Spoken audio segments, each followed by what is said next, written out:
네, 지난 50년간 한국의 석유화학 호황을 누려왔고요. 그동안 우리는 세계적인 강국이 됐습니다. 하지만요, 이제 존폐 위기를 걱정할 만큼 침체 위기, 큰 위기를 겪고 있습니다. 자, 과연 이 K 석유화학은 어떻게 되살릴 수 있을지 자세하게 이야기 나눠봅니다. 장우진 GV 인베스트먼트 이사 함께합니다. 안녕하십니까? 네, 반갑습니다. 자, 요즘 뉴스를 보면 여천 화학단지부터 해서 화학 산업 이야기들이 굉장히 많이 나오고 있습니다. 일단 주가를 보면은요, 화학주들이 2년 가까이 거의 급락하고 힘들어하는 상황이긴 한데, 자, 왜 이렇게 우리 한국의 석유화학 업계가 힘들어졌는지 그 이유부터 몇 가지들 보도록 하겠습니다. 어떤 것들 때문인가요? 일단은 석유화학이라고 하면 그냥 감이 잘 안 잡히시는 분들이 계실 것 같아서 일단 구도를 좀 먼저 잡아드리면 일단 정유와 석유화학은 좀 구분할 필요가 있습니다. 정유 같은 경우에는 원유를 들여와서 이거를 끓는 점에 따라서 분해를 하면 LPG, 휘발유, 납사, 등유, 경유 같은 에너지와 그다음에 납사가 나온다는 건데 그 정제라고 하죠. 그렇죠. 네. 이걸 정제 과정을 거치면 이 중에서 납사를 이용해서 분해를 합니다. 이걸 납사 크래킹이라고 하는데 납사를 분해해서 크래킹을 하면 합성 수지나 합성 원료가 되는 PEPP, 그러니까 폴리에틸렌이나 폴리프로필렌 같은 다양한 원소재들을 얻게 됩니다. 이런 제품들을 가지고 우리가 플라스틱이라든가 아니면 다양한 화학 제품들을 만들 수 있는 거죠. 그러니까 이 산업 자체를 석유화학이라고 보시면 되는데 이 석유화학이 생각해 보시면 플라스틱이 시대니까 경제가 성장하면 당연히 좋거든요. 그러니까 우리나라의 산업 구조를 보면 1990년대 우리나라 1970년대 중화공업을 육성하면서 본격적으로 석유화학이 성장했었고 우리나라의 석유화학이 진짜로 좋아졌던 건 2000년대라고 볼 수 있습니다. 네. 중국이 개혁 개방을 하면서 경제가 성장했다. 결국은 아까 말씀드린 것처럼 경제가 성장해야지 석유화학이 좋아지는 건데 중국의 경제가 성장하니까 우리나라가 본격적으로 수출을 하면서 한국의 석유화학이 굉장히 좋았죠. 특히나 2016년에는 우리나라 업체들의 실적이 어마어마하게 좋았던. 왜냐하면 금융위기 직후에 중국이 부양책을 펴면서 우리나라 석유화학 기업들의 수출이 굉장히 많이 늘어나는 그런 국면이 됐습니다. 근데 지금은 안 좋냐? 중국이 안 좋아서 그렇다. 그런 건 아니고요. 이 산업 자체는 석유화학 산업 같은 경우에는 수요와 공급이 굉장히 중요하다고 볼 수 있는데 지금은 수요는 물론 증가했지만 수요 이상의 공급이 늘어났기 때문에 문제가 됐다라고 생각할 수 있습니다. 중국입니까? 그렇죠. 네. 중국과 중동입니다.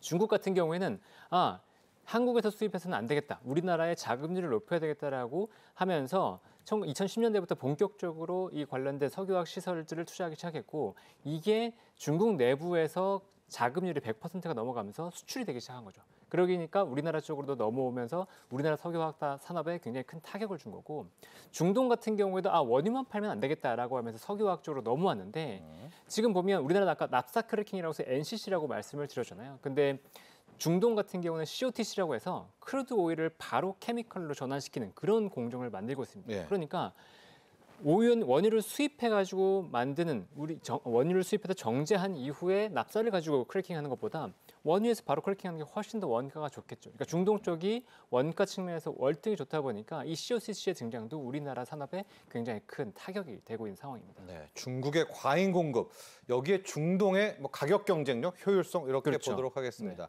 이 납사, 나프타를 기반으로 한 우리의 이 석유화학 업계가 이런저런 이유로 지금 급격하게 위기에 빠졌다라고 볼 수가 있을 텐데 언론에 가장 많이 나오는 회사가 여천 이 NCC 아까 말한 이제 나프타 크래킹 그 회사인데 여천 석유화학 한때 최고의 직장이라고 불렸고 뉴스 이렇게 보시면 알겠지만 지금 이 여천 NCC 때문에 한화그룹, DL그룹 간에 갈등의 골도 깊어졌다.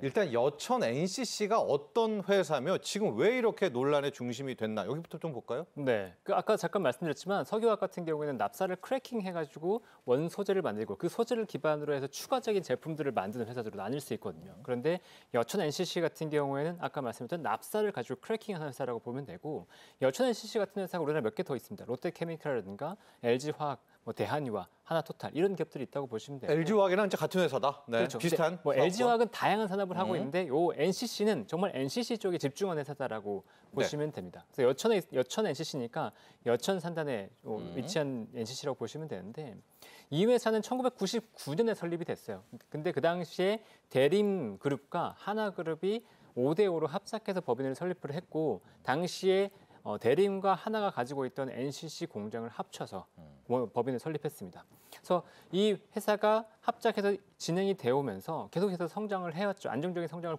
지속적으로 가져왔고 이 두 회사가 한 25년, 26년 동안 가져간 배당만 4조 4천억 정도 됩니다. 그러니까 그만큼 이 회사는 꾸준하게 실적을 내면서 안정적인 회사가 됐다는 건데 문제는 아까도 말씀드렸던 것처럼 이 지금 석유화학 자체가 굉장히 공급 과잉 상태가 되면서 여천NCC의 실적이 안 좋아지기 시작해서 문제가 된 거죠. 그래서 보면 2021년만 하더라도 영업이익이 3,870억이었거든요. 근데 2022년에 바로 그 전년도의 영업이익만큼 적자가 납니다. 적자가 3,867억이 나요. 그리고 그 지금 제 5년간, 그러니까 지금 2022, 23, 24, 3년 플러스 지금 상반기 동안 9천억 넘는 영업 적자가 났고 단기 순손실만 1조 원이 넘었습니다. 그러니까 지금 적자가 계속해서 누적되고 있기 때문에 문제가 발생하는 거죠. 그리고 지금 현재 여천NCC는 돈이 없습니다. 그러니까 기존에 4조 4천억 배당을 많이 했다고 말씀드렸잖아요. 그러니까 현금을 계속 가져가다 보니까 내부 유보금이 거의 없었던 거죠. 그 상태에서 계속 적자를 보다 보니까 현금이 말라버렸고 그래서 지금 부도 위기까지 나왔는데 실제 지금 상황이 어떠냐면 2017년만 하더라도 부채 비율이 59%밖에 안 됐어요. 근데 지금 부채 비율은 340%까지 올라가 버렸고 그러니까 지금 부채 자체도 2배 이상 증가하는 모습이 나왔습니다. 자본은 절반 수준으로 감소했고요. 그리고 최근에 보면 전자 단기 사채라고 해서 뭐 어음을 끊어주면 이걸 카드로 결제하는 이런 게 있는데 그거를 두 차례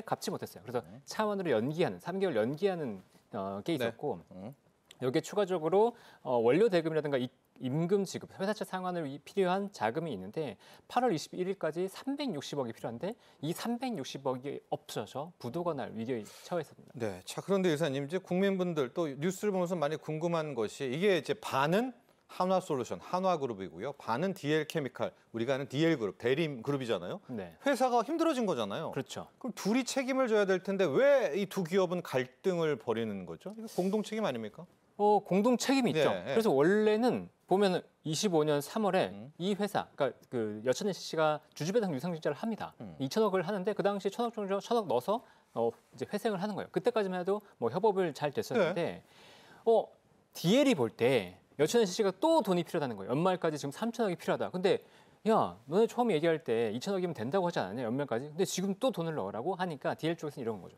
아니, 경영 진단을 먼저 하자. 경영 진단도 없이 밑빠진 독에 불 붙는 거 문제다. 이렇게 할 수는 없다라고 얘기한 거고. 대림그룹이요. 네, 대림 쪽에서는. 근데 하나 같은 경우에는 또 의리의 그룹이잖아요. 네. 형님 경영 이런 경영 그런 기조 때문에 일단 지원해서 살리고 보자. 네, 여기 책임 경영을 해야 된다. 네. 직원들도 있고 지역 경영도 있으니까 일단 살리고 보자라고 얘기가 나온 거죠. 그러면서 이제 갈등이 불거졌는데 결론적으로 보면 3천억을 지원하기로 했습니다. 근데 3천억을 증자 형태는 아니고 대여금 형태로 지원을 하기로 했어요. 그러면서 일단 위기는 일단락된 것처럼 보였는데 DL이 이제 또 뒤끝이 있습니다. 그러니까 뒤에서 폭로를 하기 시작하는 거죠. 네. 우리가 여천NCC에서 기초 유분을 사서 같이 썼는데 하나케미칼에서 갑자기 가격을 올려받으려고 한다. 아니 여천NCC를 살려야 되는데 지금 이게 뭐냐? 이게 살리자고 하는 거냐라고 하면서 폭로전을 시작합니다. 그러니까 하나도 열받죠. 하나가 열받아서 하는 말이 뭐냐? 아니 우리는 지금까지 에틸렌을 비싸게 사왔다. DL이 사가는 것보다 우리는 더 비싸게 사왔고 실제 지금 여천NCC가 법인세를 추가 추징당했는데 그 이유가 C4R1이라고 하는 기초 원료를 싸게 공급했기 때문이다. 누가 싸게 사갔냐? DL 너희가 싸게 사갔다. 니네가 잘못하고 있는 걸 우리가 지금까지 손해를 봤었고 우리는 정상화시키려고 하는 건데 왜 문제 삼냐라고 하면서 서로 이제 싸우기 시작한 거죠. 네. 좀 조심스럽기는 하지만 일단 3천억이 투입됐음에도 불구하고 시장에서는 이 여천NCC 부도 이야기까지도 함께 나오고 있거든요. 이건 그야말로 한 고비를 넘어간 거잖아요. 이사님 그렇죠. 보시기에는 여천NCC의 또 앞날 어떻게 흘러가게 될까요?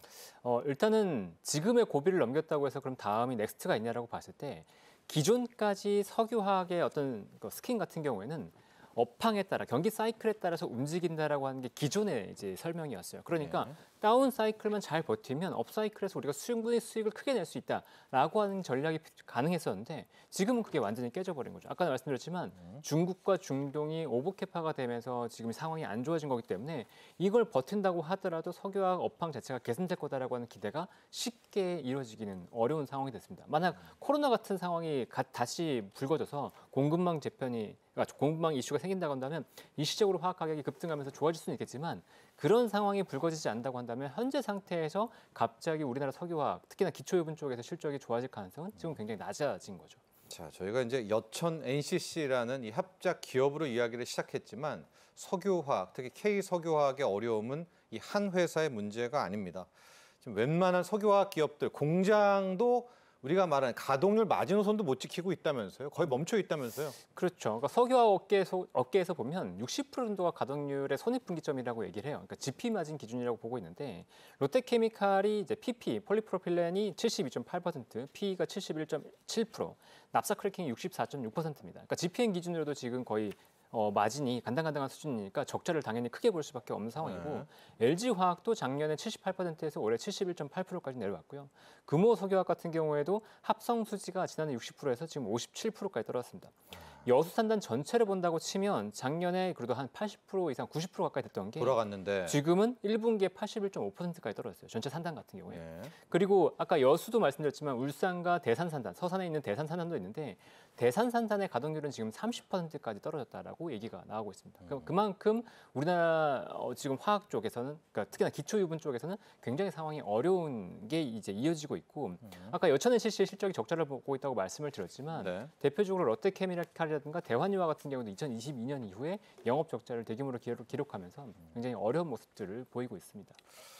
당연히 적자의 지속 아니겠습니까? 왜냐하면 주가가 이미 모든 걸 좀 말해주고 있는데 실적 자체도 상당히 좀 힘들죠. 그렇죠. 네. 그러니까 실적이 너무 힘들죠. 그러니까 아까도 잠깐 말씀드렸지만 지금 여천 NCC 같은 경우에는 아까 영업 적자가 누적으로 이제 9천억 이상 되고 있다고 말씀을 드렸고, 그다음에 롯데케미칼 같은 경우에도 영업 적자가 지금 뭐 3년 동안 뭐 2조 원 이상.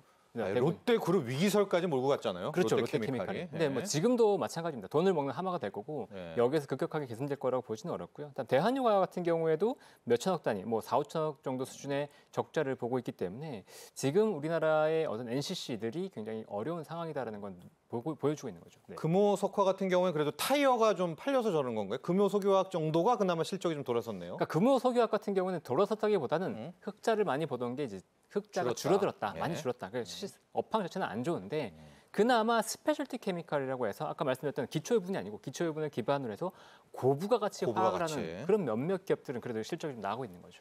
자, 그래서 이제 현재 산업 전문가 분들은요, 좀 우리가 아프고 현재 더 어렵겠지만 산업 구조 조정을 해야 된다. 이게 또 일본이라든가 과거 이런 또 앞에 간 국가들이 좀 거쳤던 유럽 석유화학도 마찬가지고요. 석유화학 구조 조정 얘기 많이 나옵니다. 업계의 구조 조정. 뭐 네. 하려면 지금 해야 된다는 지적도 나오고 있거든요. 뭐 좀 늦었죠. 사실은 늦었지만 네. 그래도 지금 네, 이미 뭐 중국이나 중동이 좋아질 걸 알고 이렇게 캐파가 늘어날 걸 알고 있었음에도 불구하고 좀 늦었는데 사실 왜 이렇게까지 늦었냐라고 이제 업계 쪽의 얘기를 들어보면 중국이 이렇게까지 빨리 캐파를 늘릴 줄 몰랐다고 해요. 이렇게까지 빨리 늘릴 줄 몰랐다. 네, 그게 이제 문제가 일단 된 건데 일본과 유럽은 이미 성공적으로 구조조정을 거쳤습니다. 1990년대, 2000년대 들어와서 이제 성공적으로 구조조정을 거쳤는데 둘 사이에 약간 간극이 있어요. 좀 다릅니다. 그러니까 일본 같은 경우는 상향식 구조조정이 있었고 유럽 같은 경우에 특히 독일 중심이기 때문에 독일은 하향식 구조조정이 있었어요. 그러니까 유럽 같은 미국, 일본을 먼저 말씀을 드리면 2014년에 일본의 경제 산업성에서 석유화학 산업 시장 구조에 관한 조사 보고서를 발간을 합니다. 그러면서 720만 톤, 그 당시에 일본의 에틸렌 공장, 그러니까 우리나라 NCC 같은 그런 기초유분을 만드는 공장이 720만 톤이 있었는데 이걸 단계적으로 470만 톤까지 축소해야 된다라고 얘기를 합니다. 그러면서 정부에서 주도적으로 산업 구조 개편에 나서게 되고요. 네. 그리고 빅딜 등을 주도하는 것과 더불어서 당연히 독과점 이슈가 발생하거든요. 이렇게 되면 그래서 독과점 이슈에 대한 것들도 이제 유예를 해주거나 아니면 그 관련된 법을 뭔가 회피하게 해주거나 그런 식으로 해서 빅딜을 통해서 구조 개편이 자연스럽게 일어나게끔 만들고 그다음에 나머지 기업들은 그 남은 자원들을 기반으로 스페셜티 쪽으로 지원을 한 거죠. 그래서 NCC를 그러면 NCC나 에틸렌 공장을 전혀 없앨 수는 없습니다. 왜냐하면 내부적으로 사용하기 때문에 뭐 이거는 우리나라의 쌀 시장을 지키는 것과 비슷해요. 이게 결국 화학의 기초유분이 화학 산업에서의 쌀이기 때문에 이건 어느 정도 지켜야 되기 때문에 이걸 기반으로 해서 스페셜티라고 하는 고부가치 산업 쪽으로 나아가는 데 성공했습니다. 독일 같은 경우에는 이제 유럽의 바스프가 굉장히 유명한 회사인데 네. 이 회사도 사실 범용 사업자가 굉장히 많았거든요. 근데 범용 사업을 축소시키면서 적극적으로 M&A를 통해서 스페셜티 쪽으로 많이 확장을 했었고 에보닉이라는 회사, 글로벌 이제 화학 4위 업체인데 이 회사 같은 경우에도 1980년대 후반부터 사업 구조를 적극적으로 개편을 해서 범용 사업을 접고 본격적으로 스페셜티 쪽으로 나아갔다라고 볼 수 있습니다. 네. 자, 현재 우리 정부도 석유화학 업계 구조 조정에 큰 틀을 잡고 있습니다. 구윤철 경제부총리 석유화학 구조 개편 방안을 확정을 했습니다. 앞서 우리 이사님께서도 이야기해 주셨지만 M&A를 한다든가 아니면은 이제 공급을 좀 줄여야 되겠죠. 좀 뼈아픈 산업 구조 조정 과정을 거쳐야 된다. 그리고 고부가 가치로 나가야 된다라고 하는데 좀 늦었다고 아까 이야기를 해주셨지만 지금이라도 빠르게 좀 진행을 해야 되지 않겠습니까? 그렇죠. 예. 지금 오버캐파가 돼 있는 부분을 분명히 좀 줄이면서 우리나라도 보호가치 쪽으로, 그러니까 자금의 투여 자체를 이게 안 되는 쪽 말고 잘 되는 쪽, 될 수 있는 쪽, 미래가 보이는 그렇죠. 쪽으로 투자를 하기 때문에 구조 개편은 뭐 반드시 필요하다고 보고 있고요. 근데 정부에서는 우리가 그냥 지원해 주는 건 없다. 세제 혜택이라든가 보조금 지급 같은 그런 혜택은 없다. 뼈를 박든 자구책을 내놔라라고 자구책을 얘기를 했고 예. 그래서 19일에 석유화학 업계에 간담회가 먼저 있었어요. 그래서 그 업계 간담회에서 간단하게 얘기하면 중국보다 경쟁력 떨어지는 설비는 과감히 정리하자가 이제 나왔죠. 그 예. 얘기가 나왔습니다. 그리고 나서 오늘 이제 산업 경쟁력 강화 관계장관 회의, 줄여서 상경장이라고 하는데 이번 정부 들어서 첫 번째 상경장이 오늘 열렸죠. 그 내용을 보면 핵심 내용은 370만 톤 규모의 NCC를 축소시키겠다. 이게 에틸렌 공정이라고 아까 말씀드렸는데 이 NCC 공정을 축소하겠다. 그럼 우리나라가 지금 얼마만큼이 있느냐라고 보면 지난해 기준으로 우리나라 캐파가 한 1,300만 톤이 조금 안 됩니다. 네. 근데 그 중에서 거의 한 400만 톤 가까이를 줄이는 거니까 30% 정도를 30% 축소시키는 정도 축소. 예. 그러니까 이것도 굉장히 강한 형태의 구조적 개편인데 결국 이제 속도가 어떻게 될 거냐를 봐야 될 거고 그리고 이 각 기업들한테 구조 개편안을 가지고 와라. 주요 10개 기업들한테 구조 개편안을 가지고 오면 그걸 기반으로 해서 우리가 판단을 해서 보조금을 지급하든 세제 혜택을 주든 아니면 우리가 나서서 빅딜을 주도하든 이런 것들을 진두지휘해서 뭔가 해보겠다라고 얘기했습니다. 그래서 먼저 기업들이 안을 갖고 오면 그걸 검토해서 우리가 뭐든 해줄 수 있다는 형태로 나왔다고 보시면 될 것 같습니다. 네. 자, 우리 K 석유화학, 우리 국내에서의 이 석유 이 산단 같은 경우에 이제 양대 축이잖아요. 여수하고 충남 서산인데 지금 충남 서산 산업단지도 매우 힘든 것 같습니다. 당국이 이제 서산 산업단지에 대한 대책도 함께 내놨죠. 네. 네, 산업 위기 선제 대응 지역으로 이제 선포할 것이다라는 얘기가 네. 나오고 있는데 이 산업 위기 선제 대응 지역이라는 게 어떤 거냐면 보통 이제 지금 아까 얘기했던 먼저 상경장 이걸 보면 기업을 지원하는 거잖아요. 근데 지금 산업 위기 선제 대응 지역이라고 했기 때문에 그 지역의 경제 자체를 활성화시켜야 된다는 걸 목표로 두고 지정하는 지역이라고 보시면 됩니다. 왜냐하면 그래서 산업단지의 역할이 크니까. 그렇죠. 네. 그래서 단순히 산업단지 내의 기업들뿐만이 아니고 거기에 같이 엮여 있는 뭐 중소기업이라든가 아니면 소상공인 지원까지 포괄적으로 대응하는 것이라고 보면 되고요. 지금 보면 서산과 포항 지역이 현재 선제 대응 지역 지정 심의에 막바지에 있다고 하고 화학단지를 보면 이미 여수가 됐기 때문에 서산이 지정이 된다 그러면 두 번째 산업위기 선제 대응 지역이 됩니다. 만약에 이게 된다 그러면 긴급 경영 지원 안정 자금이 들어가고 지방 투자 촉진 보조금 우대가 들어가고요. 또 협력업체와 소상공인의 어떤 대출 만기 연장 이런 것들도 지원이 되고 고용 안정 사업을 위한 또 우대, 뭐 보조금 같은 것들이 지급되는 이런 형태의 다양한 지원들이 이어질 수 있게 됩니다. 네. 자, 뭐 30년 넘게 우리 한국 경제를 이끌어왔던 K 석유화학입니다. 하지만 방금 여러분도 보셨다시피 이미 우리가 과거의 방식으로는 못 살아날 것 같습니다. 스페셜티 얘기를 했지만 이제 우리도 뼈아픈 구조조정이 필요한데요. 앞으로 정부와 민간업계 어떤 모습들 보여야 될까요? 일단은 너무 이게 뭐랄까 민심에 휘둘리지 않았으면 좋겠어요. 그러니까 여론? 그렇죠. 여론에 너무 휘둘리면 안 된다라고 생각하는 게 뭐냐면 우리나라 보면 지금까지 산업 구조 개편을 잘 이루어왔잖아요. 그러면 석유 화학을 무조건 유지해야 되냐라고 본다 그러면 꼭 그렇지 않을 수도 있거든요. 우리가 산업 구조 개편을 통해서 뭔가 새로운 산업으로 나아갈 수 있기 때문에 그런 쪽으로도 적극적으로 그러니까 어차피 우리나라의 자원은 한정적이니까 그 자원을 어떻게 효율적으로 배분할 수 있을까를 좀 더 고민하면 좋겠고 이번에 서산의 어떤 움직이는 위기 대응이요. 네, 서산 네. 위기나 아니면 여수, 포항의 위기를 보면 결국 기업이 굉장히 중요하다는 걸 보여줬거든요. 그러니까 단순히 어떤 특정 산업 자체의 지원이 아니고 결국은 우리나라의 근간은 기업이다라는 것들을 인지해 주셨으면 좋겠습니다. 그래서 결국은 주식시장이 우리가 부양이 돼야지 주식시장이 부양이 돼야지 자금이 돌고 기업적으로 자금이 돌 수 있기 때문에 그런 형태의 다양한 부양책들을 좀 마련해 줬으면 어떨까라는 생각이 듭니다. 네. 자, 지금까지 장우진 GV 인베스트먼트 이사와 함께했습니다. 오늘 감사합니다. 네, 감사합니다.